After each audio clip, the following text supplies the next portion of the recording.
ብለህ አንተ በአላህ ስም ብለህ በውሸት አላህ ነው ዋሴ ብለህ ገንዘቤን የበላኝ የወሰድክብኝ ሰው እኔ ያመንኩት አንተን አይደለም አላህን ነው።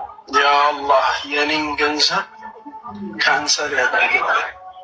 ያ አላህ የማይድን በሽታ የአልጋ ቁራኛ ያደርግህ። የገንዘቡን በረካ ያንሳብህ። ዓፊያ የሚባል ዓፊያ ይንሳ። ያ አላህ ባልታሰበ አደጋ አልጋ ቁራኛ ሁን አላህ። ይህንንም ደግሞ አላህ ያሳይ። ያው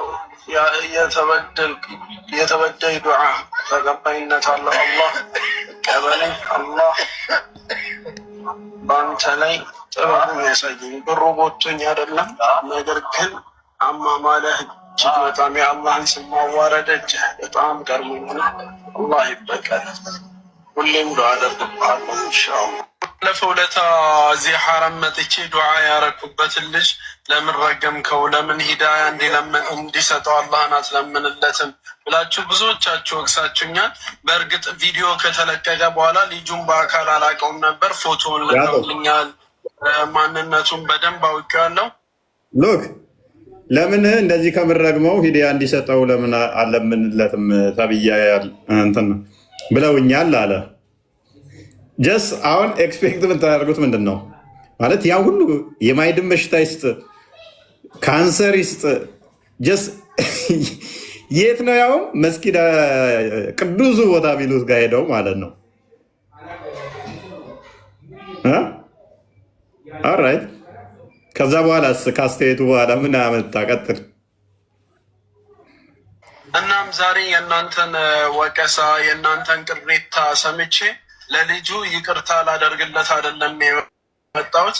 አላህ ያ ረቢ፣ አላህ ተጨማሪ ካንሰር፣ ያ አላህ ያ ረቢ የማይድን በሽታ፣ ያ አላህ ያ ረቢ፣ ያ አላህ ቤተሰብ ዶክተሮች ሁሉ የሚገረሙበትን በሽታ ይስጠው። ያ አላህ ምን አይነት በሽታ ነው ሰው የሚያርቅ? ያ አላህ የማያቀርብ በሽታ እንዲሰጠው ለለምንበት ነው። ሰላም አለይኩም።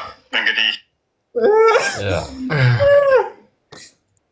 ቤተሰብ ዶክተር ዘመድ የሚገረምበትን በሽታ ማይድን ሰው ማያስጠጋ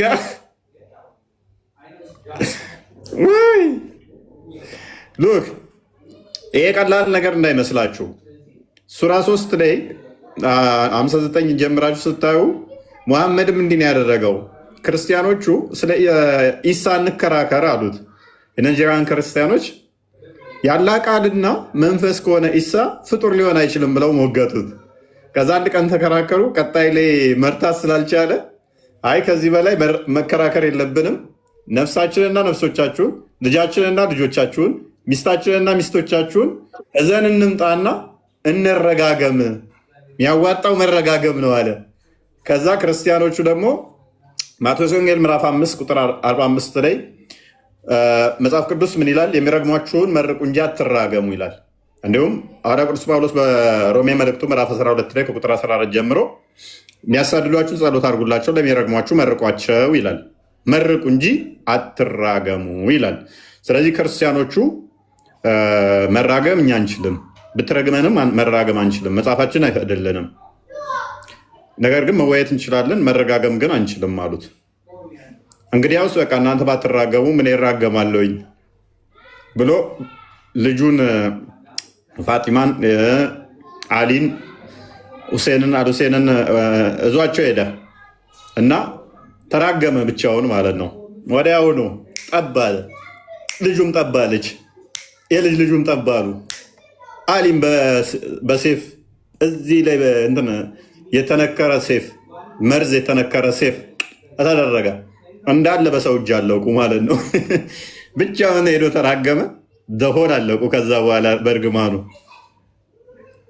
ዘሆን እንዳለ ነው ያለቁት ማለት ነው። እና ይህንን ሳይመን ትዝ ይለኛል። የክርስቶስ ፍቅር አስባችሁታል? በመስቀል ላይ እጆቹ እንዲተቸንክረው ያ የፈወሰው ጆሮ ተቆርጦ ጴጥሮስ ሲቆርጠው ተው ብሎ ጆሮውን የገጠመለት ያ 38 ዓመት አልጋ ቁራኛ የነበረው እነኛ ሲያበላቸው ሲመግባቸው የነበሩት በስጋ እንኳን በጥፊ ሲመቱት ጎኑን ሲወጉት የነበሩት ማለት ነው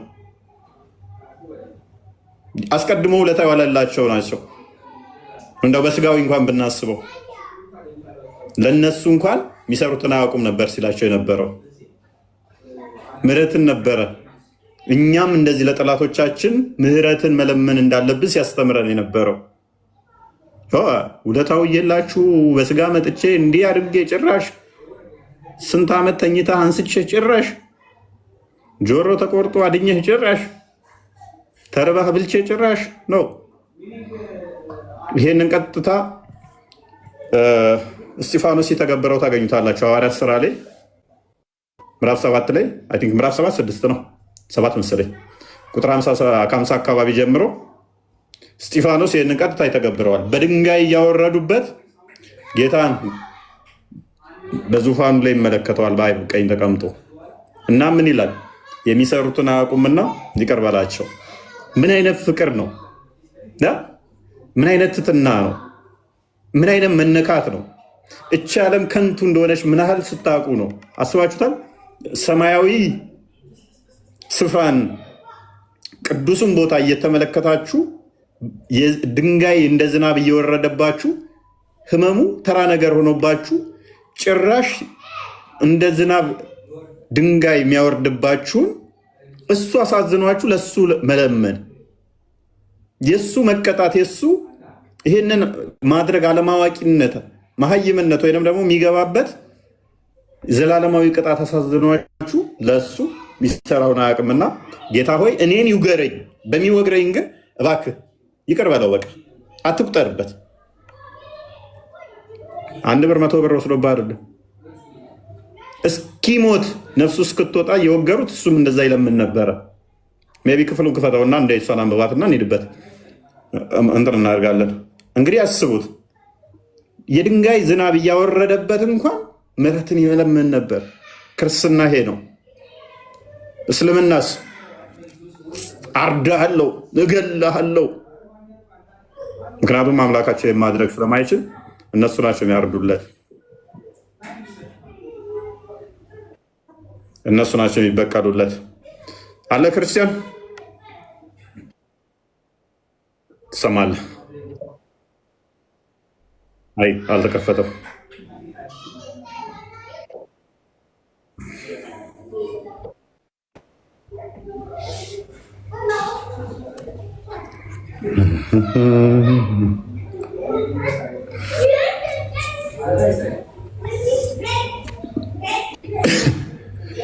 እሺ ቃል እንኳን ደህና መጣ።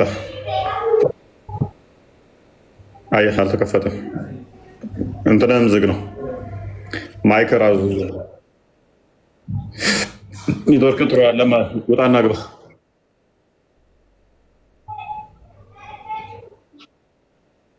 ሰላም እንኳን ደህና መጣችሁ።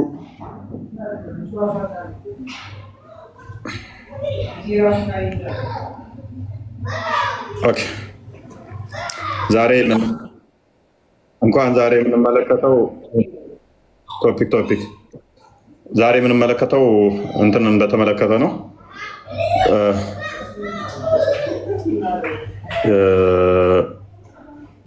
መሐላን በተመለከተ ይሆናል። እሱ መሰረት አድርገን እንማማራለን ማለት ነው እና አላህ የሚምልባቸው ምክንያቱም አላህ የነቢያት ፈጣሪ ነው ብለው የሚያምኑ ከሆነ ሰው ከመሐላ ጋር በተያያዘ ነቢያቶች እንድናስተማሩት አላህ ብሎ ያለውን ሙሐመድ እንድናስተማረው የሚለውን የምንዳስስ ይሆናል ማለት ነው። የነቢያት አስተምሮ ከሆነ በባህሪ ሊመሳሰሉ ይገባል። ነቢያት ያስተማሩትን አይነት መሆን አለበት ማለት ነው። ሰው ከመሐላ ጋር በተያያዘ መሐላ ቀላል ነገር አይደለም። በነገራችን ላይ መሐላ አንድን ነገር የምናስርበት ውል ነው። ሰው በታላቅ ነገር እንጂ በታናሽ ነገር አንምልም አይደለም ከሆነ እኛ። ስለዚህ ፈጣሪ ደግሞ ለሱ መሐላው በታላቅ ነገር የሚያስርበት ምንድን ነው እሱ የሚለውን የምንመለከት ይሆናል ማለት ነው። ለፈጣሪ ታላቅ ነገር አለ ወይ? በመሐላ ቃል ኪዳን የሚገባበት ማለትም ከሱ የሚበልጥ ነገር ኖሮ አንድ ነገር ለማስረዳት በመሐላ ቃል የሚገባበት አለ ወይ? ካለስ ያ ነገር ምንድን ነው? ከፈጣሪ የሚበልጥ ቃል የሚገባበት ምን አለ የሚለውን የምንዳስስ ይሆናል ማለት ነው።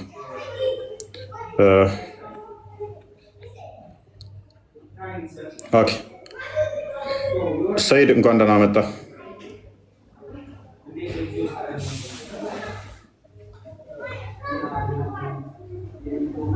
ሰይድ ይሰማ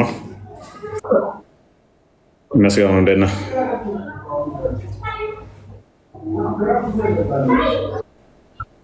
አለን ይመስገነው። ሙስሊም ነህ?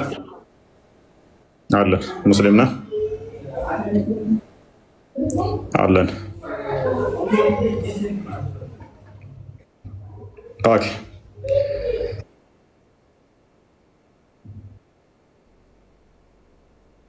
ምን ጠይቀህ?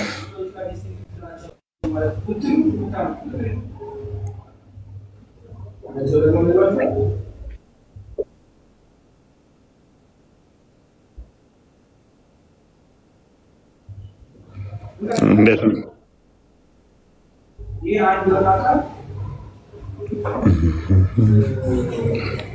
ኦኬ እሺ። ፈጣሪ ነው። ፈጣሪ ማለት ምን ማለት ነው? ሁሉን የፈጠረ ማለት ነው። አይሰማም እያሉ ነው። አይደል ነው። የኔ ነው አይሰማም።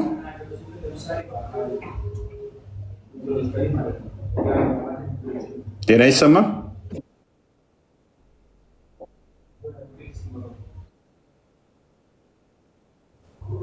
ኦኬ ውጣ እና ግባ። ወይንም ወንድማችን ሰይድ ውጣና ተመለስ እና ግባ። የኔ አይሰማም። ይሰማችኋል? እኔ ትሰሙኛላችሁ? ትሰሙኛላችሁ? አይሰማም። አይሰማም አሉ። ትሰሙኛላችሁ? አይሰማም አሉ። አይሰማም። ተመለስና ግባ። ውጣና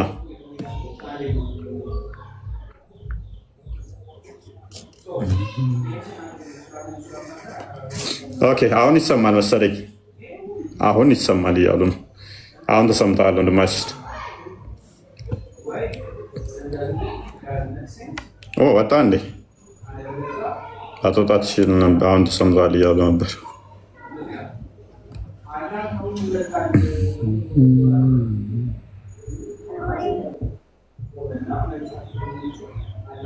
ምንድነው ኔትወርካቸው? የሁሉም ዝገት ነው።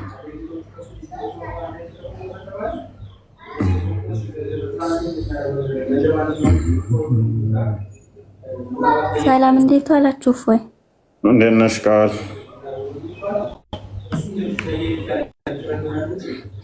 ሰላም ነሽ?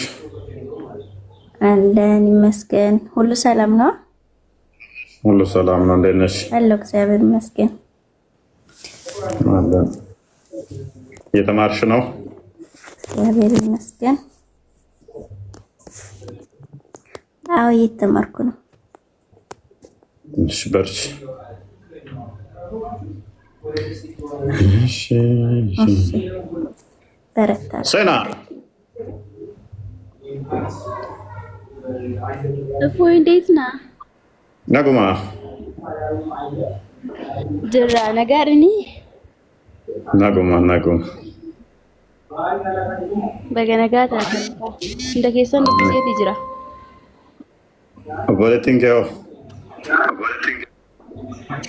ጅርቲ በረቻርቲ ማዋከም በረታ ጅርቲ። ሰላም ሰላም። ኦፌ መጣ። አሁን ይሰማል? ለእኔ ይሰማኛል።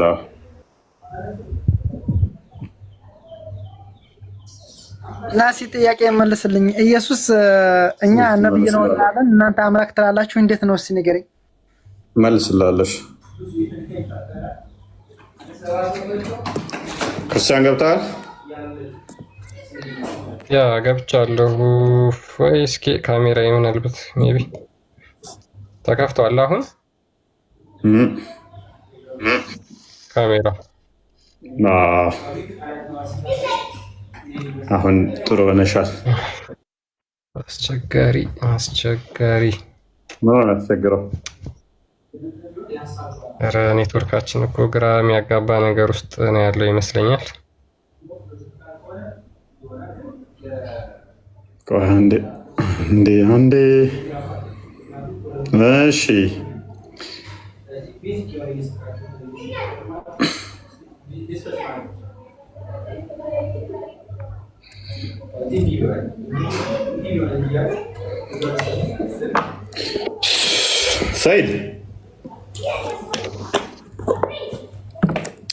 ሰይድ ሰማለሁ። ሰይድ ይሰማል።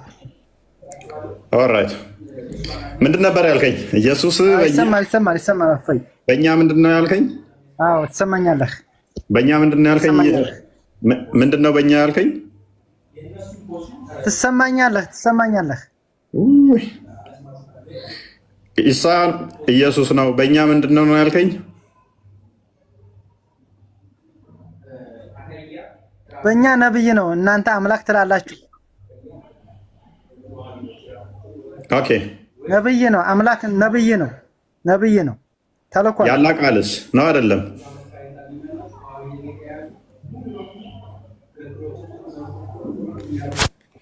ነብይ ነው። ያላ ቃል ነው አይደለም?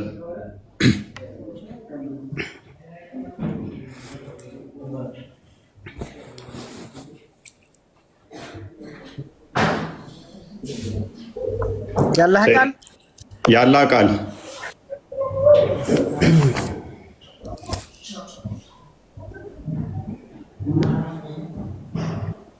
አይደለም። ያላ ቃል አይደለም። ያላ ቃል ምንድን ነው እሱ?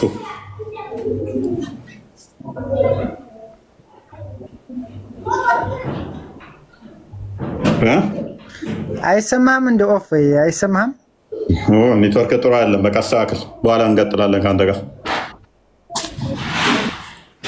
አይደለም በቃ በኋላ እንቀጥላለን። አምላክ አይደለም። ሰይድ በኋላ ትቀጥላለህ። በቃ አይ ቲንክ እየሰማኝ አይመስለኝም። እኔ የማወራው እየዘገየብህ ነው። ኦልራይት እሺ፣ ወደ ቶፒኩ እንመለስና ዛሬ የምንመለከተው አላህ በምን ይምላል ይሆናል ማለት ነው። በፍጡራን ደጋግሞ እንደሚምል ያሳያል። መጽሐፍ ቅዱሳችን በግልጽ እንደሚናገረው ደግሞ ፈጣሪ ምክንያቱም መሐላ በራሱ ዕብራውያን ምዕራፍ 6 አንድ የክፈተው መሐላ በራሱ ምንድነው? እሱ አንድን ነገር የምናስጨብጥበት የሚታሰርበት ነገር ነው። አንድን ነገር የምናስጨብጥበት የምናስርበት ነገር ከሆነ ወይም በጣም በምንወደው በቃ በጣም ሀይ ለሆነ ነገር ቫሊዩ በምንሰጠው ልንምል እንችላለን እንጂ በተራ ነገር በቆሻሻ ነገር እኛ ፍጡራን እንኳን አንምልም። እኛ ፍጡራን እንኳን በተራ ነገር በጉንዳን በትንኝ ምናምን ነገር አንምልም። ምክንያቱም ጉንዳንና ትንኝ የእኛም መሐላ ሊያስር ስለማይችል እነሱ ማለት ነው። አንድ ሰው የሆነ ነገር ቃል ግባልኝ ስትሉት እውነቴን ነው ከዋሸውኝ እቺ ጉንዳን ትታዘበኝ ምናምን ነገር ቢል እያፌዘባችሁ እንደሆነ ትታዘባላችሁ። ምክንያቱም ከጉንዳን የተሻለ እናንተ ስብዕና ላይ ስላላችሁ ሰዎች ከጉንዳን የተሻለ የሞራል ልዕልና ላይ ስላሉ ጉንዳን ልትታዘብና ልታስራችሁ ልትናገራችሁ ስለማትችል ማለት ነው። ልጄን ያሳጣኝ አንድ ሰው ቢል መሐላ በባህሪው በመጽሐፍ ቅዱስ አይፈቀድም። ነገር ግን ልጄን ያሳጣኝ ሲል ልጁ ከምንም የማይደራደርበት በጣም የሚወደው ነገር ስለሆነ ነው። ስለዚህ በጣም የምንወደው ከራሳችንም በላይ የምንወደው ብለው ስለሚያስቡ እናቶች በልጃቸው ሊምሉ ይችላሉ። ሎክ መሐላ ጤናማ ነው እያልኩ አይደለም፣ አይፈቀድም፣ ክልክል ነው። ግን ብንምል እንኳን ከኛ ከፍ ባለ ነገር ወይንም ደግሞ በጣም በምንወደው ነገር እንጂ በተራ ነገር ለምሳሌ እውነቴን ነው ያው ሰገራዬ ታዘበኝ ምናምን ነገር አንልም። ካካይን እንደዚህ ምናምን ብለን አንምልም። ጉንዳና ዳልጣ ትጣለኝ ምናምን ብለን አንምልም። ምክንያቱም እነሱ ከኛ በጣም ዝቅተኛ ሌቭል ላይ ስላሉ እነሱ እኛን ሊገዙን ስለማይችሉ ማለት ነው። እና ይሄ ከሆነ መሐላ ፈጣሪስ በምን ይምላል? ከሱ የሚበልጥ ነገር አለና በምን ሊምል ይችላል? በምን ሊምል ይችላል? ከሱ የሚበልጠው ነገር አለ ነው? ከሱ የሚበልጥ ስለሌለ ከእርሱ በታች ባሉት ደግሞ ተራ ነገሮች በሴጣን ሊምል አይችልም ፈጣሪ። ፈጣሪ እንዴት በሴጣን ይምላል? በጉንዳን ሊምል አይችልም ፈጣሪ። ጉንዳን እሱን ልገዛው ስለማትችል፣ ጉንዳን ዘላለማዊ ስላልሆነች። ስለዚህ ፈጣሪ ሊምል የሚችለው ምንድን ነው? ሊለወጥ፣ ሊቀየር፣ ሊለዋወጥ የማይችል በራሱ ብቻ ነው ሊምል የሚችለው። መጽሐፍ እንዲህ ይላል። ቀጥል ክርስቲያኑ አንብበው። ዕብራውያን ምዕራፍ 6 ቁጥር 13 ጀምሮ ምን ይላል? እግዚአብሔርም ለአብርሃም ተስፋ በሰጠው ጊዜ በእውነት እየባረኩ እባርክሃለሁ እያበዛሁም አበዛሃለሁ ብሎ ከእርሱ በሚበልጥ በማንም ሊምል ስላልቻለ በራሱ ማለ። እንዲሁም እርሱ ከታገሰ በኋላ ተስፋውን አገኘ። ሰዎች ከእነርሱ በሚበልጠው ይምላሉና ለማስረዳትም የሆነውን መሐላ የሙግት ሁሉ ፍጻሜ ይሆናል። ስለዚህ እግዚአብሔር የተስፋውን ቃል ለሚወርሱ ፈቃዱ እንደማይለወጥ አብልጦ ሊያሳያቸው ስለፈቀደ እግዚአብሔር ሊዋሽ በማይቻል በሁለት በማይበልጥ ነገር በፊታችን ያለውን ተስፋ ለመያዝ ለሸሸን ለእኛ ብርቱ መጽናናት ይሆን ዘንድ በመሐላ መካከል ገባ ይላል። ስለዚህ በሁለት ሊለወጥ በማይችል በማን ማለ ይላል? በራሱ ሊለወጥ ሊቀያየር በማይችል ማለት ነው። ራሱ ሊቀያየር አይችልም። ፈጣሪ አንድ ነው። ሊለወጥ ሊቀየር አይችልም። ስለዚህ ከማለ በማይለወጥ በማይቀየር በራሱ ብቻ ነው ሊል የሚችለው። እንደ እስልምናስ? እንደ እስልምናው በምን ሊምል ይችላል?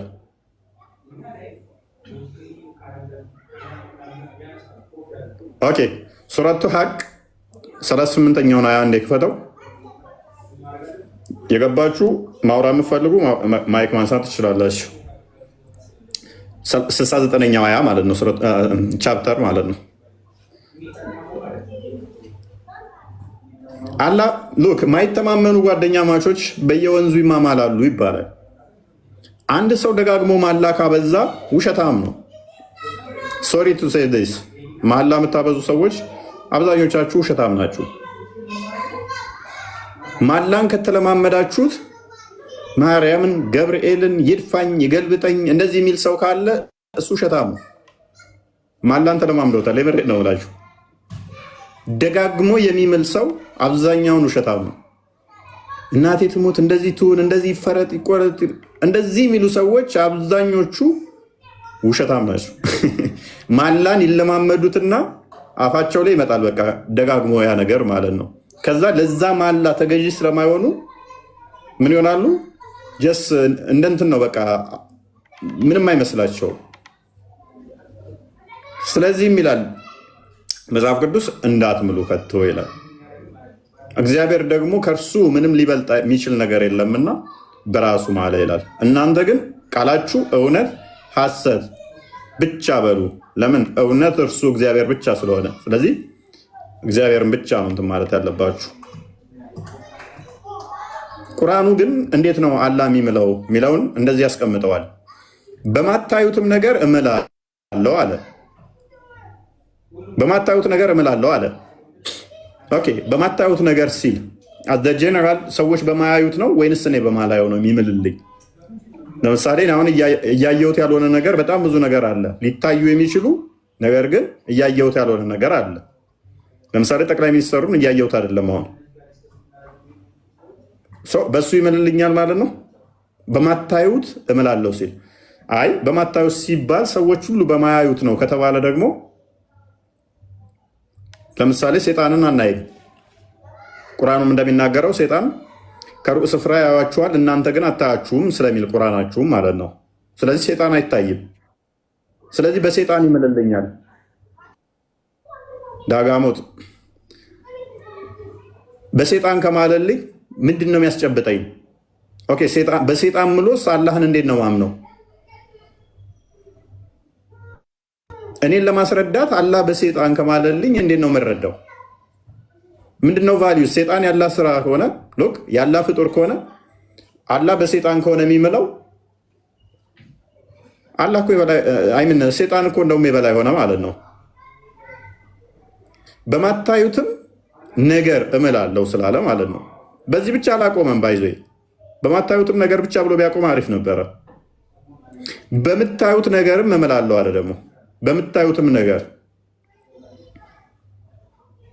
በማናየው ይምላል። ኦራይት በምናየውም ነገር ደግሞ ይምላል። ማናየው ብቻ ሳይሆን ምናየው ቅድም ያልኳችሁ ምን አሁን ይፈርሳል ማለት ነው።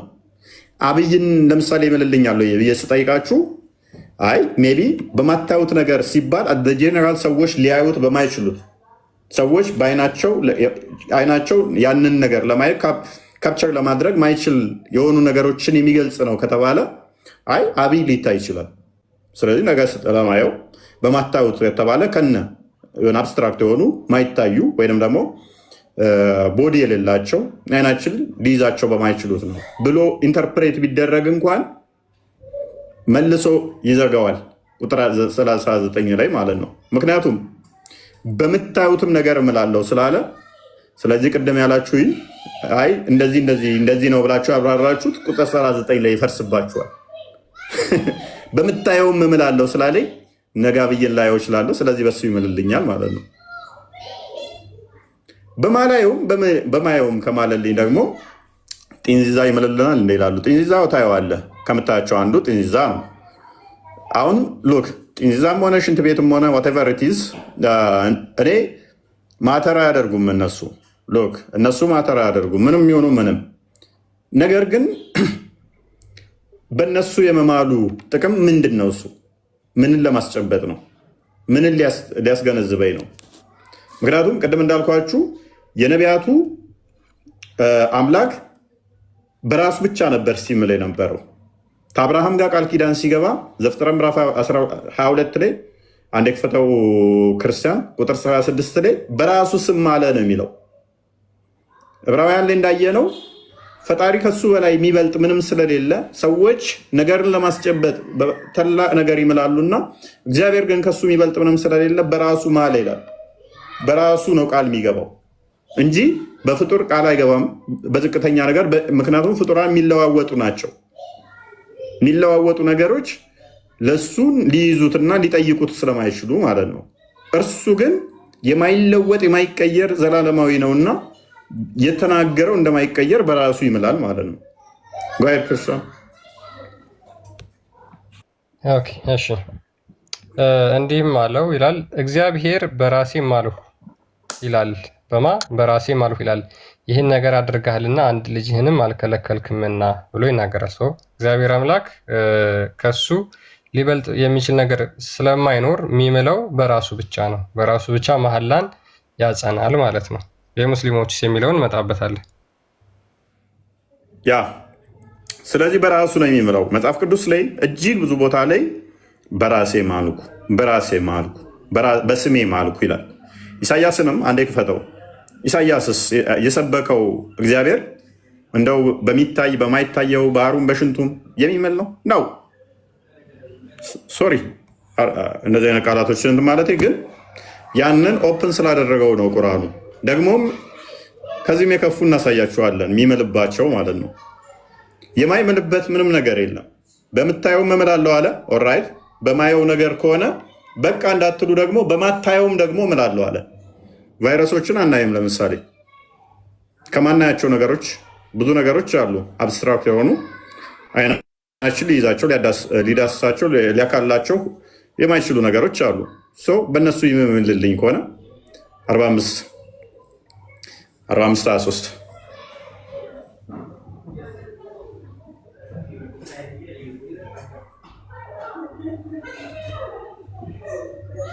አንበው ቃሌ ከአፌ በጽድቅ ወጥታለችና አትመለስም። ጉልበት ሁሉ ለእኔ ይንበረከካል፣ ምላስም ሁሉ በእኔ ይምላል ብዬ በራሴ ምያለሁ። ሎክ ጉልበት ሁሉ ለእኔ ይንበረከካል፣ ምላስም ሁሉ በእኔ ይምላል ብዬ በማን ማልኩ ይላል? በፍጡራን ነው፣ በራሴ እግዚአብሔር የሚምለው በራሱ ብቻ ነው። ዋን ተመለስ። ሰላም እንዴት ነው? ፖዝ ነው ግን እኔ ጋ የምታየኝ ፖዝ ሆነ ነው። ጥያቄ ነበረኝና ጥያቄ ከ5 ሰዓት በኋላ ከ5 ሰዓት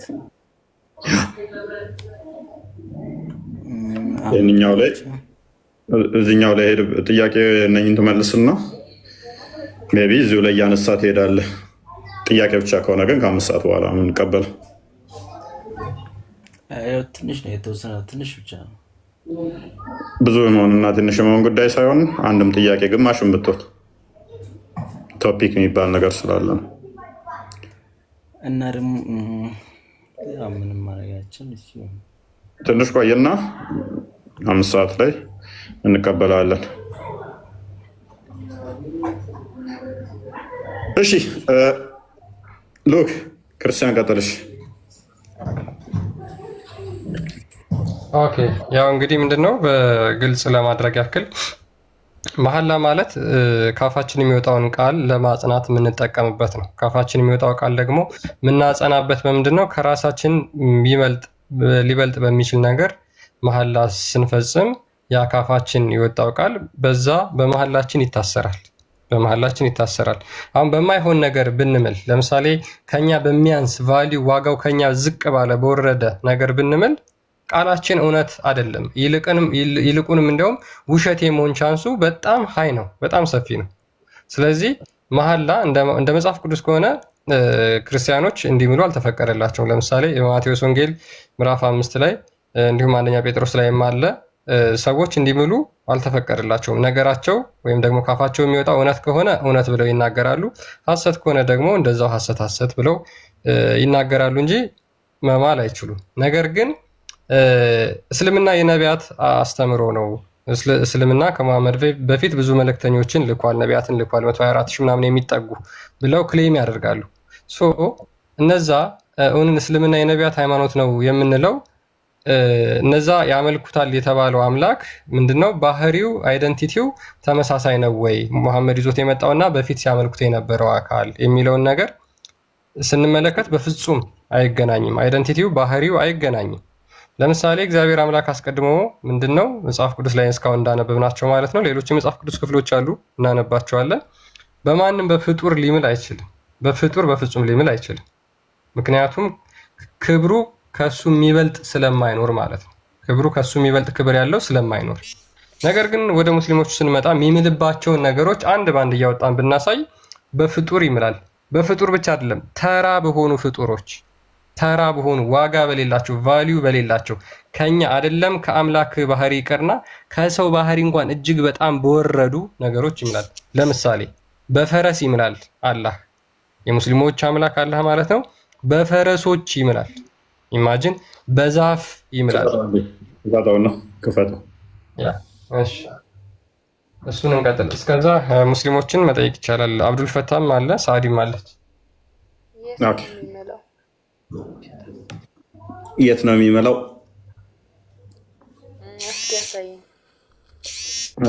ሱራ 100 ቁጥር 1 እንክፈተው።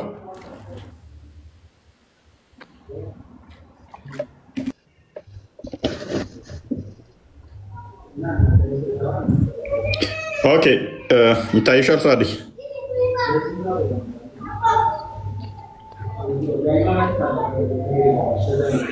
እያለከለኩ ሯጮች በሆኑ ፈረሶች እምላለው። ባይዞ ፈረስ እየሮጠ እያለከልካል።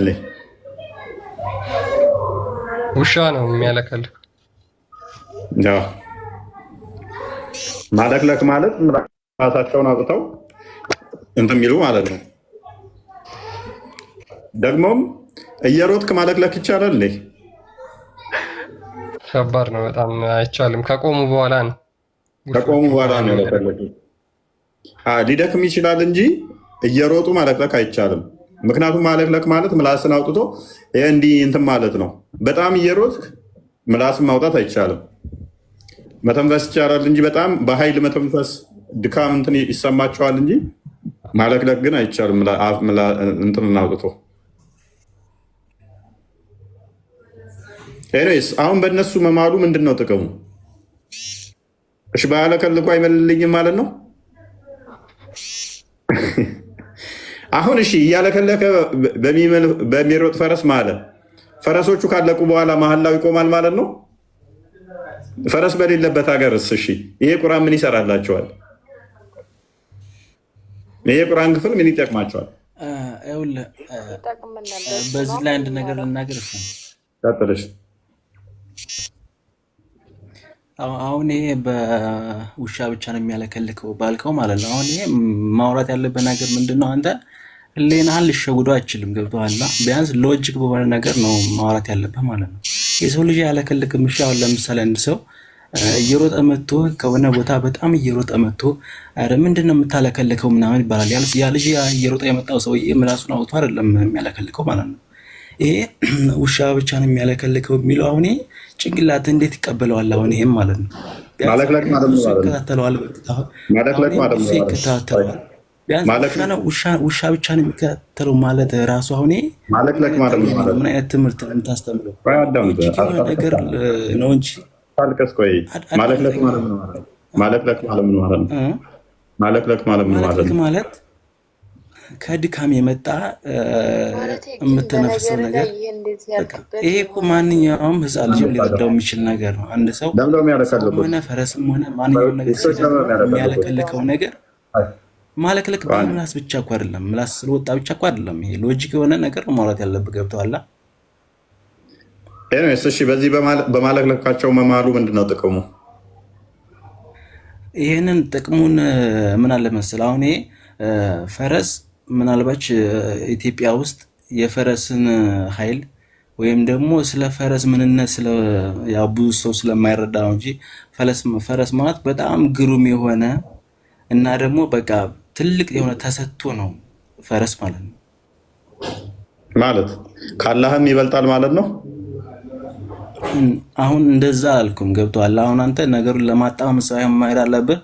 ቢያንስ በቃ ነገሮችን በስነ ስርዓት ነው ልትረዳው የሚገባው ማለት ነው። አሁን ምንድነው ይበልጣል ሳይሆን ምንድነው ምሳሌ የሰው ልጅ ሆነ ማንኛውም ነገር የሆነ ጥሩ ነገር ተሰጥቶ ያለው ነገር እኮ አለ አይደል እንዴ? ስለዚህ ፈረሶችም በቃ ጥሩ በቃ አሁን ለምሳሌ ስለ ጦርነት ላይ ስለ ፈረሶች ሲወራ እዛም ላይ እንዳው ቁርአኑ ላይ አሁን እንትን ያልከውን ትንሽ አንቀጿን ወሰርካት እንጂ በደንብ አድርገህ ከላይ ጀምረህ እስከ ታይ ድረስ በደንብ አድርገህ ብታነበው ኑሮ ቢያንስ አሪፍ ነገር ሰው ይረዳ ነበር ማለት ነው። ገና የክፍሉ መጀመሪያ ቁጥር 1 ነው። ከቁጥር 1 ወደ 0 እንመልሰው። ከላይ ጀምረህ ብታነበው ይላል እኮ ከላይ እስከ መጨረሻው ለማለት ነው። እስከ መጨረሻው ድረስ አንተ የፈረሰውን ሳይሆን ስለ ፈረሱ ላይ ጀምረህ ብታነበው ኖሮ አለ። ገና ክፍሉ መጀመሪያ ሲጀምር ነው ማላው የሚጀምረው።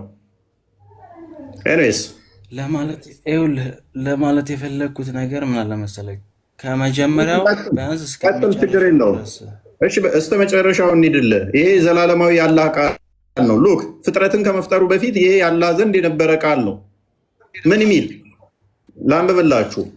እንደዚህ ይላል ማላውን አዳምጥ በቃ እናንብበው ሙሉን። እሺ እያለከለኩ ሯጮች በሆኑ ፈረሶች እምላለው፣ በሰኮናቸው እያጋጩ እሳትን አውጪዎች በሆኑትም ሰኮናቸውን እያጋጩ እሳት በሚያወጡ እምላለሁ። እሺ በማለዳ ወራሪዎች በሆኑትም በእርሱ አቧራን በቀሰቀሱትም አቧራ በመቀስቀሳቸው ማላል ሁ ኬርስ? ይሄ ዘላለማዊ አምላክ ቃል ነው ብለህ ተአምር ነው ስትል በጠላት ክቢ መካከል በእርሱ በጠዋት በተጋጡትም እምላለው። ቀጥል። ሰው ለጌታው ብርቱ ካዲ ነው፣ እርሱም በዚህ ላይ መስካሪ ነው። እርሱም ገንዘብን ለመውደድ በጣም ብርቱ ነው። ከፍ አድርገው። አያውቅምን? በመቃብሮቻችን ያሉት ሙታን በተቀሰቀሱ ነው ጊዜ በልቦች ውስጥ ያለውም ሁሉ በተገለጸ ጊዜ ምንድን ነው? በቃ አሁን በቅንፍ ያለው ራሱ ዝም ብሎ እሺ፣ ምን ሰዋት ዘላለማዊ ቃል ነው። ሉክ ይሄ ፍጡር አይደለም ነው የሚሉን። ልክ እንደ እጁ እንደ እግሩ እንደ አይኑ ሉክ እንደ እጁ እንደ አይኑ እንደ እግሩ እንደ ፊቱ ይሄ ዘላለማዊ ቃል ነው ብለው ነው የሚያምኑት። በአረብኛ ሲሉት ዋው፣ በዜማ ሲሉት ነንሴንስ እኮ ነው። ይሄን ዘላለማዊ የፈጣሪ ቃል ፍጡር ያልሆነ ብሎ ማመን በራሱ እንሴን። ፍጡር ከመፍጠሩ በፊት ነው እንግዲህ ባህሪው ነው ተብሎ የሚታሰበው። ሉክ ግን በፍጡር ፍጡር ሳይፈጥር የዘላለማዊ ያለ ቃል ከሆነ ከመፍጠሩ በፊት ውሸታም ነበር ማለት እኮ ነው። ምክንያቱም ሳይፈጥረው ይሄ ቃሉ የነበረው አላህ ዘንድ ልንገርህ እንደዛ አይደለም። እሺ ቀጥል። አላህ በፈቀደ ነገር መማል ይችላል። በፈጠረው ነገር መማል ይችላል። ኦኬ፣ ወደ ፈጠረው ግን መግባት አይችልም። ወደ ፈጠረው ማለት መግባት ይችላል? ጥያቄው አልገባኝም። ወደ ፈጠረው መግባት ይችላል ማለት ስትል ወደ ፍጡር ውስጥ መግባት ይችላል አላህ? ወደ ፍጡር ማለት መግባት ስትል ወደ ፍጡር ውስጥ መምጣት ይችላል? ወደ ፍጡር ውስጥ ስትል አልገባኝም። ከፍጡር ጋር መነካካት ይችላል? ከፈጠረው ጋር መነካካት ይችላል? በፈጠረው ጋር መነካካት ስትል በፈጠረው ጋር መነካካት ይችላል። ኦኬ፣ የፈጠረው ማየት ይችላል፣ መንካት ይችላል። የፈጠረውን ሁሉንም ያያል እንጂ መንካትም ይችላል። መንካትስ? መንካት ስትል ሊነካው ይችላል የፈጠረውን?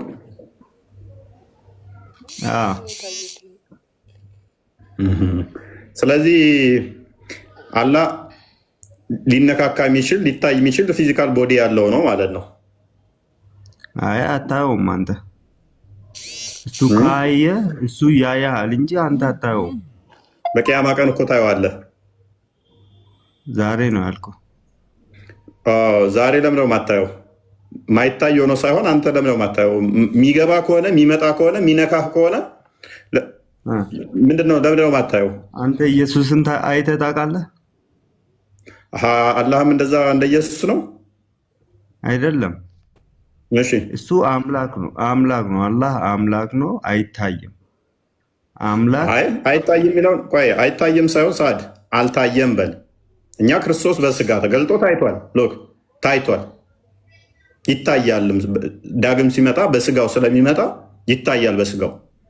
አምላክ ግን በባህሪው አይታይም። መቼም አልታየም፣ አይታይም። አምላክ በባህሪው አይታይም፣ ወደፊትም አይታይም። በስጋ ስለተገለጠ በተገለጠበት ይታያል ብለን እኛ እናምናለን። ስለዚህ አንተ አሁን ተፍጡሩ ጋር ይነካካል፣ ነገር ግን ፍጡሩ አያየውም ማለት ምን ማለት ነው? እየነካህ እንዴት አታየውም? ምክንያቱም በቂያማ ቀን የሚታይ አካል ስላለው ማለት ነው። በቂያማ ቀንማ ይታያል። አሁን ለምን ነው የማታየው? አሁን ብታየው አሁን አታየውም። በቃ ምክንያት ማለት አላህ አይታይም። አምላክ እኮ ምክንያቱ ልመልስልህ። ቀጥልሽ። አብዱልፈተና አላህ ሱብሃነሁ ወተዓላ ማለት ነው። ያው ድምጽ ገፋል። አላህ ሱብሃነሁ ወተዓላ ማለት ነው። ጋር ተነካክቷል። ይነካካል አይነካካም? ይነካካል አይነካካም? በምን መልኩ ነው የሚነካካው? ጥያቄን ግልጽ አድርግ። በምን መልኩ ነው የሚነካካው? ግልጽ አድርግልኝ። እንዴት ነው ጥያቄ? ቦዲው ከፍጡር ጋር ሊነካካ ይችላል አይችልም? አሁን ተገናኝተው ማለት እንዴት ይነካካል? እንዴት ይነካካል? ቆይ ሳዳ ይነካካል ብሏል። ሳድ አረ ይነካካል። ታግይቶ እሺ፣ አደምን በሁለት እጆቹ ሲፈጥርሳ አልተነካካም? አላህ የለ በፈለገ ነገር ቻይ ነው። ገብቶሃል? እኔ አይችልም መቼ ወጣኝ? አይ ይነካካል። እሱ በሚፈቅደው ነገር ሁሉ ማለት ነው ማድረግ ስለሚችል እኔ ይፈቅዳል አይፈቅድም ምን መች ጠየቁ? ቆይ አደምን በእጆቹ በሁለቱ ጭቃዎች በጭቃ አይምን ከገማ ጭቃ ሲሰራው ተነካክቷል አልተነካካም? ሰርቶታል። አላህማ ሰርቶ በምኑ ነው የሰራው? በእጆቹ። የአላህ እጅ አላህ አይደለም ማለት ነው? ግን አሁን አይነካም ማለት እንዴት? በእጆቹ ሰርቷል በአላህ እጅ ነው የተሰራው ካልከኝ በኋላ ደግሞ መልሰ አይነካም ማለት ምን ማለት ነው? አላህ ሱብሃነሁ ወተዓላ በሚፈልገው ነገር ላይ ማድረግ ስለሚችል ነው። ኤኒዌይስ ላቅለልልህ። አሁን ራሱ አለ ያለው ፍጡር ውስጥ ነው ያለው። ከሰባተኛይቱ ሰማይ በላይ ቤት አለ፣ ቤት ውስጥ ነው ያለው አላህ። ኤኒዌይስ ከዛ ደግሞ ሁል ቀን እየወረደ ወደ ቅርቢት ሰማይ ይመጣል፣ በየቀኑ ፍጡር ውስጥ ይገባል። ቶፒካችን ስላለና ወደዚህኛው ልመልስህ ማለት ያለ እስኪ ያሳየኝ። ይመጣል ይላል። ከሌሊቱ 1/3 ሲቀር ወደ ቅርቢቱ ሰማይ ይመጣል አይመጣም? እሱ ማለት መተቸት አይቻልም። ይመጣል አይመጣም ተብሎ መተቸት አይቻልም። ይመጣል አይመጣም? እሺ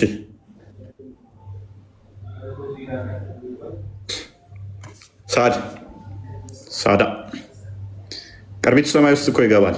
ሎክ ቅርቢቱ ሰማይን አስቢያት፣ የሆነች ቤት አድርገሽ አስቢያት፣ ሰማይን ማለት ነው።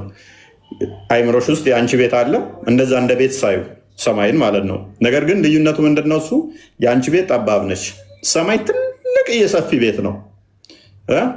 አላህ እዛ ውስጥ ይገባል። ትልቅ መሆኑ ፈጣሪ ላይ ሳይዝ መጠን አያደርግም። አይተኸዋል? አላየሁትም፣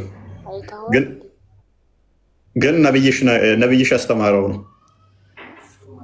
ላሳይሽ ማስረጃ። ሲጀመር መተቸት ይመጣል አይመጣም ተብሎ አይቻልም። ምን ማለት ነው መተቸት አይቻልም ማለት? እኔ ተች መች ወጣኝ እኮ ዝም ብለህ አሁን ሲመጣ የምታወራው ይመጣል። ሳዳ እኔ እኮ አይደለሁም ያልኩት። ነብዩ ምን አለ መሰለሽ? ከሌሊቱ 1/3 ሲቀር ሁል ቀን ወደ ቅርቢቱ ሰማይ ይመጣና ማን ነው ምሕረት የሚጠይቀኝ የምምረው? ማን ነው ይቅርታ የሚጠይቀኝ ይቅር የምለው እያለ ይላል አለ። መጥቶ ይለምናል። መጥቶ አላህ ከቅርቢቱ ሰማይ ጋር ይመጣና ይለምናል። ልመና ነው ባይዘ ማን ነው የሚለምነኝ እያለ እሱ ራሱ ነው ራሱም እየለመነ ነው። ማን ነው የሚለምነኝ እያለ ራሱም ደግሞ እየጠየቀ እኮ ነው። ልመና ማለት መጠየቅ ማለት ነው አይደል? ማን ነው የሚለምነኝ ሲል እኮ እኛን አይደለ? እኛ አሁን አለ አይደለ? አላህን ስንለምን በቃ ለምን ነው እንደዛ ለማለት ነው። እሺ ተመሳሳይ እኮ ነው ሰይድ። ለምሳሌ እዚህ ውስጥ ቁጭ ብዬ ማን ነው ብር የሚሰጠኝ የምመርቀው? ማን ነው እሱ የሚያሞግሰኝ የምሸልመው ብል ራሴ ምንም እየለመንኳችሁ ነው። ታዲያ የሚለው አሞግሱኝ የሚለው እኮ እኛን ነው። ታዲያ እኮ ሙገሳን እየለመነ ነው ማለት ነው። አላህ አይደለም እየጠየቀ ነው አይደለም? አይደለም እኮ ዝነቱ እኮ ነው። ለኛ ያለው ዝነትን ነው። ገብቷላ? በማዘን ጠይቅ መረዳት አይችልም ማለት ነው። አላህ በየቀኑ እየተመላለሰ መጥቶ መለመን ምን አስፈለገው? መጠየቅ ምን አስፈለገው? አሁን እንደዚህ ያለ አይደለም። ማን ነው የሚለምነኝ ሲል እንደዛ ሳይሆን እሺ ማን ነው ይቅር የሚለው ሲል እኛን ነው። አሁን እኛ ፈጣሪያችንን ይቅር በለን ስንል እንደዛ ለማለት ነው እኮ። መጥቶ ይበለኝ ያው እኮ ነው እንትና ሰይድ መጥቶ መጠየቁ እኮ ያው ነው። ኤልያስ ግን በደንብ አሁን አስተውይ። ስለዚህ ወደዛ ወደ ፍጡር ውስጥ በገባበት ሰዓት ላይ እያንዳንዱ ፍጡር ውስጥ ያያቸው በእነኛ ሁሉ ይምልልኛል ማለት ነው። እንደሚምል በእርግጥ ተቀምጧል። ለምሳሌ አሁን ባየነው ላይ እያለከለኩ ሯጮች በሆኑ ፈረሶች እምላለሁ አለኝ። እኔ በፈረስ ምሎልኝ አላህ ምንድን ነው የሚያስጨብጠኝ ቁም ነገር? አላህ የሚያውቀው ፈረስ ብቻ ሊሆን ይችላል። አሁን ሄሊኮፕተር ተሰርቷል፣ ፕሌኖች አሉ፣ ጀቶች አሉ፣ መኪኖች አሉ። እነሱም ቢያይ ደግሞ በመኪና ሊምልልኝ ነው። ያኔ ለጦር መሳሪያ ሱራ 8 ሰው ሰራሽ ነው አይደለም? እንደሱ አይባልም። እሱ ሰው ሰራሽ ነው። በፈጠረው ነገር መማል ይችላል አላህ። እኛ በማን ምለው ነገር መማል ይችላል አላህ። ምን በማን ነው? እሱ በምምል እኛ አንማላ። ለማማመሉ ትጸየፋለህ? ለምሳሌ እኔ በማየው ነገር አንተ ትምላለህ? አይደለም፣ እኛ በአላህ ብቻ ነው የምንምለው። ለምሳሌ አላህ ግን እኔ በማየው ነገር ሁሉ ስለሚል አላህ ደግሞ እኔ በማየው ሁሉ አላህ ደግሞ በፈጠረው ነገር መማል ይችላል። ኦኬ እኔ በማየው ስለሆነበት ይሄ ነገር የሚያወራ ነገር እርግጠኛ ስለሆነበት ነው የምንልበት። እኔ በማየው ሁሉ ነው እኮ የሚምለው። እኔ የማየው ነገር ሁሉ ደግሞ እሱ ይምልበታል። እሱ ነው የፈጠረው። አንተ የምታየው አሁን አንተ የምታየው ሰው ሰራሽም አለ፣ አላህ የፈጠረውም አለ። ሳድ በዚህ ምድር ውስጥ ፈጣሪ ከፈጠረው ውጪ ምን አለ? ምንም እኮ የለም። መኪናውን ፈጣሪ አይደለም የፈጠረው፣ ሰው ነው የፈጠረው። ኦኬ ብረቶቹ ምኖቹ የማን ናቸው? መሳሪያዎቹ የማን ናቸው? ስለዚህ ፈጣሪ የፈጠራቸውና ሰዎች የፈጠሯቸው አሉ ማለት ነው አይደለም። ሰው ራሱን ጭንቅላቱን ተጠቅመው ነው የሆነ ነገር መፈጥረው እኮ። ያንን ጭንቅላትን የሰጠው ማን ነው? አላህ ነው። አንተ የሆነ ዕቃ ለሰው ሰጠህ፣ የሆነ ዕቃ ለሰው ሰጠህ፣ የሆነ ነገር ከፈጠረበት አንተ ነው የፈጠርከው ማለት ነው የሚባለው። ኦኬ ስለዚህ አላህን እንደሆነ ሰው ቆጠርከው ይመችህ። ምክንያቱም አይገባህም፣ ለዛ ብዬ ነው። አይገባህም፣ ለዛ ብዬ ነው። ከሰማይና ከምድር መካከል ሁሉም ያሉት የኔ ብቻ ናቸው የሚለው ስህተት ነበር ማለት ነው። የሰዎችም አሉ ያለ ያልሆኑ። ጥሩ ነው፣ ያለ ያልሆኑ ነገሮች አሉ። እንዳረዳደህ ነው። አየህ እኔ ብቻ ናቸው ሲል አንተ ደግሞ ነው ያለ ያልሆኑ አሉ እያልከኝ ስለሆነ ኤኒዌይስ ብቻ አይደለም የሰራ ነው አልኩህ፣ የሰራ ነው አልኩህ። ስለዚህ በማየውም ይምልልኛል፣ በማላየውም ይምላል። ግን በማላየው ማለት አንተ በማላየው ነገር ለምሳሌ በምንድን ነው የሚምለው? እስኪ በአስር ምሉ አለው። አላህ እኮ የሚምለው ለእኛ ነው አይደለም?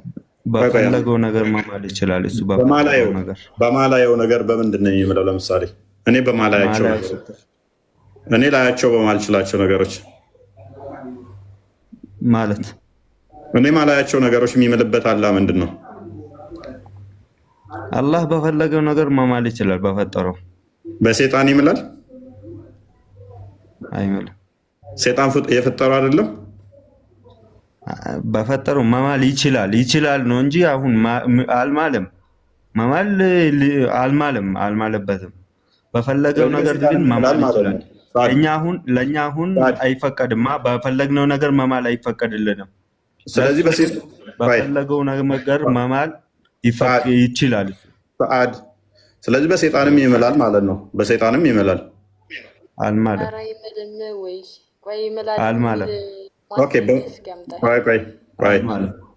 አንዴ ክፈተው፣ ሱረቱ ሐቅን አንዴ ክፈተው። ክርስቲያን ቀደም ምን ብለኛል? በፈለገው በፈጠራቸው ይምላል ብለህ ነበር። አሁን ደግሞ ተመልሰህ እየታጠፍክ ነው።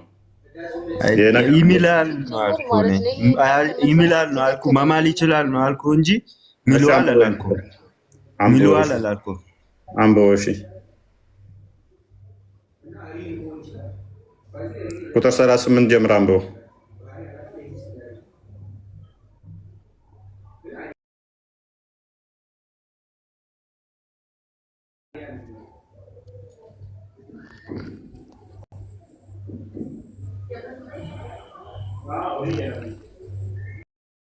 እምላለው ማለት ምን ማለት ነው?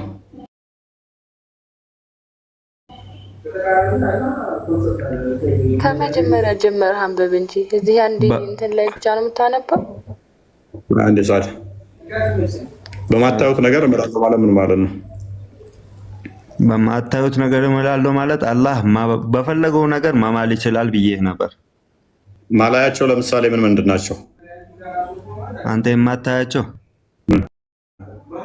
ሁለተኛ ሰማይን አታይም። እሺ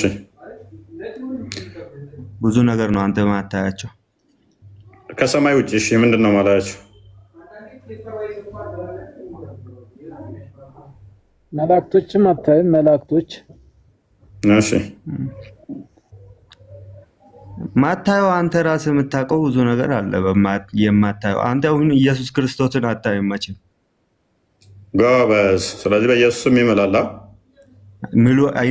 ይምላል አይደለም፣ ምሏል አይደለም፣ አልማለም። ተስማምቻለሁ። አልማለም። በኢየሱስ ይምላል አላህ። በኢየሱስ እንዴት ነው የሚምለው? 70-40 አንደፈተው 70-40 አንደፈተው። አዎ በኢየሱስ ይምላል። አሁን ሚውት አታደርገው። አደንግጥ። ለምንድን ነው በኢየሱስም እንደሚምል ነገርከኝ። በቃ ላይ አንዴ ሳዳ ሎክ በኢየሱስ ስም ስለማታየው ምንድነው? አዳምጥ። በምስራቆችና በምዕራቦችም ጌታ እምላለው እኛ በእርግጥ ቻይ ነን ይላል። ስለዚህ እየማለ ያለው ማን ነው? አላህ ነው ማለት ነው። በምስራቅና በምዕራቦች ጌታ። ክርስቶስ ደግሞ የጌቶች ጌታ ነው። እርሱ ብቻ ጌታ ነው። ስለዚህ አይደለም። ፕሊስ ቆይ ተረጋጋ። ቆይ አንዴ አዳምጥ። አትረባበሹ። ምንድን ነው የምትረባበሽ? መረባበሽ እኮ አይደለም። ይምላል አላልኩም። ያልወጣኝን ነገር አትናገር፣ ተጠቅመህ አትናገር። ያልወጣኝን ነገር ተጠቅመህ አትናገር። አንብብ። በጌታ አይደለም። እኔ ያልወጣኝን ነገር ተጠቅመህ አዳምጥ። በኢየሱስ አይምልም። ቆይ አይደለም። አንተ አዳምጥ። ኤፌሶን 4:5 ላይ አንድ ሃይማኖት አንዲት ጌታ ይላል። አንድ ጌታ ይላል። ሰው አትረብሽ። ክርስቶስ ጌታ ነው። የጌቶች ጌታ ነው። አይደለም። የጌቶች ጌታ አላህ ነው። ስለዚህ አላህማ ያው ገና በጌታ ይምላል። አላህ ያው አንብብ። በራሱ ነው ማለት አላህ በራሱ መማል ይችላል። አንተ ማታየው ነገር አንተ ማታየው ነገር አላህም አታይም። መጀመሪያ እኛንም ማዳመጥ አለብህ። አትረባበሹ። አይደለም። አንተ የሆነ ነገር ተጠቅመ ሰው ያልተናገረን ነገር ተጠቅመ በሱ ልትል ትፈልጋለህ። አንተ አሁን ሁሌ አንብብ። እኔ ጌታ ያሁን ኢየሱስ ነው። ምን እንደሚል አንብበው ክፍል። የኢየሱስ ጌታ ደግሞ አላህ ነው። የጌቶች ጌታ ነው አይደል? እሱ አንብብ። ቅድሚያ አይደለም። ያንተ ጌታ ኢየሱስ ነው። የኢየሱስ ጌታ ደግሞ አላህ ነው። አላህ ሙሐመድ የፈጠረው ተረት ነው። በቃ አንብብ። ቆይ ክፍሉ ሰምተኛል። ሙሐመድ ነው የፈጠረው። በጌቶች ጌታ ይምላሉ ነው አይደል? እንጂ የፈጠረው ብለስ ከሰሮን በቃ ሎክ ይሄን ክፍል አንብብ። ሳዳ አብዱል ፈተና አንብብ ይሄንን ክፍል። በጌታም እንምላለን ያለው ማለት በነብያችን ሰለላሁ ዐለይሂ ወሰለም ነው። ገብቷል። ለኢየሱስ አይደለም። ከዛ ሁላችሁንም እንጠይቃችኋለን ያለው ሙሐመድ ተጠያቂ ነው ማለት ነው። ሁሉም እኮ በሰራው እኮ ይጠየቃል እኮ። አው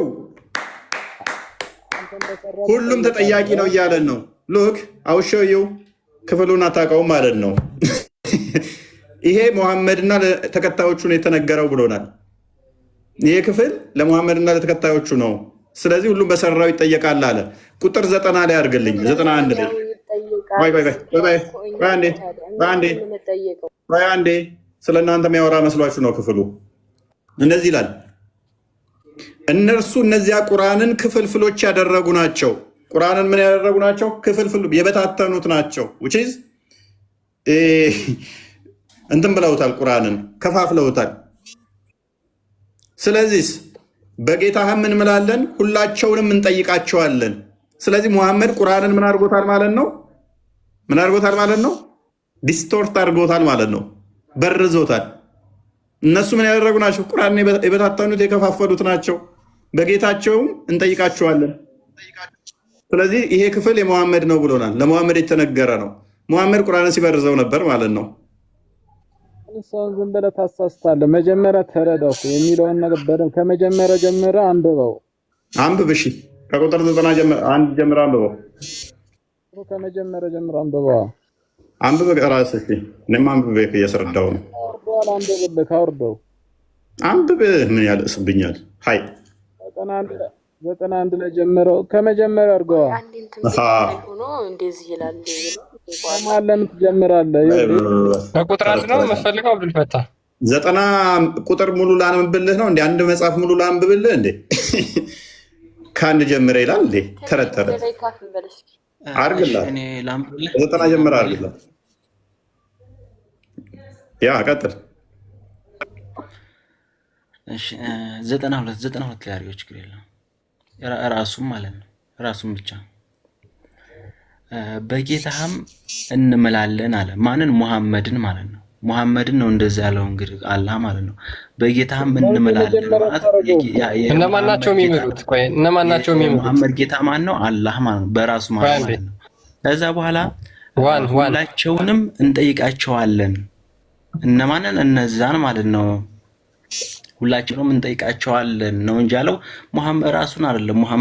ለሙሐመድ ነው እንጂ መልእክት ያስተላለፈው እንጂ ሙሐመድ በርዝሃል አሁን የሚል የለም። አንተ ሙሐመድ በርዞታል ማለት ነው አልክ። እንደዚህ የሚላል ሙሐመድ በርዞታል ይላል።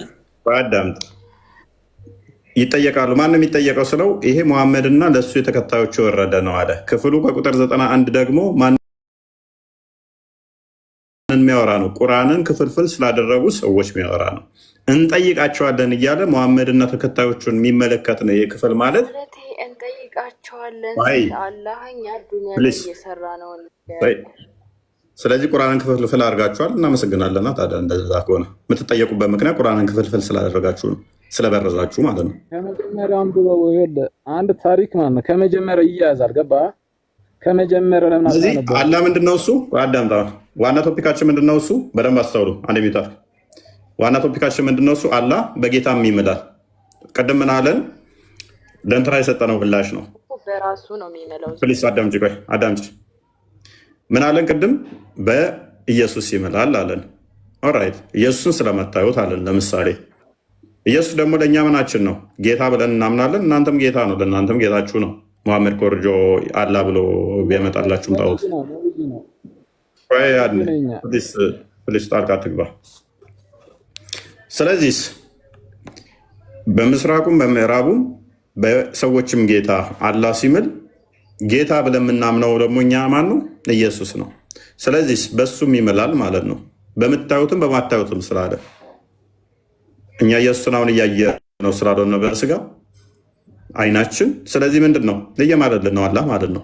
ምክንያቱም በማታየውም እምልልሃለሁ ስላለኝ በማላዩ ይምልልኛል፣ በጌታዬ ይምልልኛል። ብቻው ሆኖ ሳይሆን ያው የሚምለው ተሰባስበው ነው የሚሙሉት። እንምላለን ነው የሚለው፣ እምላለሁ ሳይሆን እንምላለን።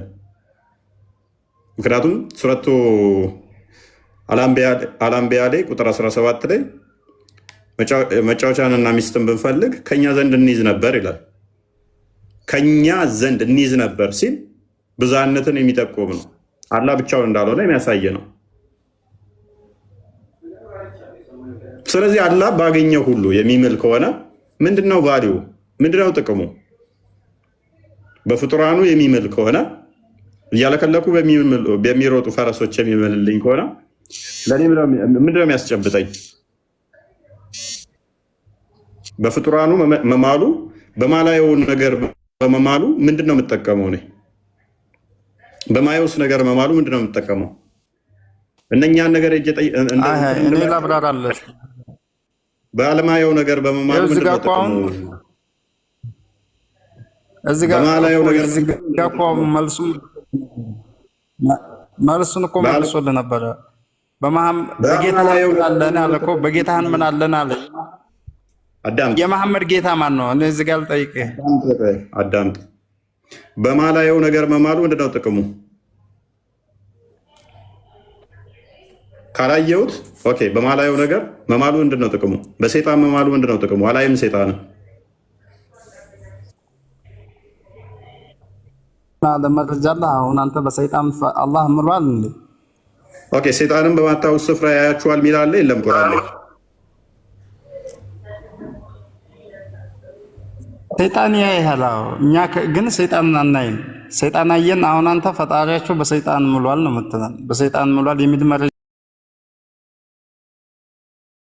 ፈለገው ይላል።